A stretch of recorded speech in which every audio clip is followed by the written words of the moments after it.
नमस्कार मंडळी, कसे आहात सगळेजण. तर 2 दिवसापूर्वी मी एक कम्युनिटी पोस्ट टाकली होती की चार्वी आजारी असल्यामुळे काही दिवस आपले व्लॉग येऊ शकत नाहीत. तर त्यावर एका ताईंनी आपल्याला अशी काही कमेंट केली आहे. त्यांचं असं मत आहे की प्रियंका सगळी कामं नवऱ्याकडून सासूकडून करून घेते, ती फार आळशी आहे, घरात बसून साधं चार्वीकडे तिला लक्षसुद्धा देता येत नाही वगैरे वगैरे. तर कसं आहे ना, आपल्याकडे मुलं आजारी पडली की सगळा दोष आईलाच दिला जातो. तू काय करत होती, तुझं लक्ष कुठे होतं, दिवसभर तू काय करतेस, असं बोललं जातं.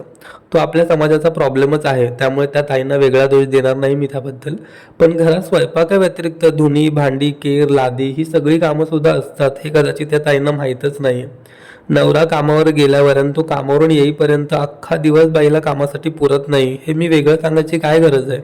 आणि त्यात जर ती वर्किंग वुमन असेल तर घरी आल्यावर जर तिला कामात मदत करणारं कुणी नसेल तर तिची व्यथा तिलाच माहिती. पण त्यातूनही जर एखादा नवरा तिला मदत करत असेल, स्वयंपाक करू लागत असेल, तर अशा या तायांच्या पोटात दुखतं. खरं तर मला या तायांचा राग येत नाही, त्यांची किवच करावीशी वाटते. पण कसं आहे ना, माझ्यातली पॉझिटिव्हिटी इतकी आहे की तुमच्यातली निगेटिव्हिटी माझ्यापर्यंत पोहोचू शकत नाही. त्यामुळे तुम्ही माझं कितीही खच्चीकरण करायचा प्रयत्न केला तर त्याच्यात तुम्ही नेहमीच अपयशी व्हाल, याचंच मला खूप वाईट वाटतं. शेवटी प्रश्न संस्कारांचा असतो, कोण कसं बोलतं यावरून त्यांचे संस्कार ठरतात. बाय द वे, याबद्दल तुमचं काय मत आहे हे मला कमेंट करून नक्की सांगा. आता भेटूया उद्या. Bye bye.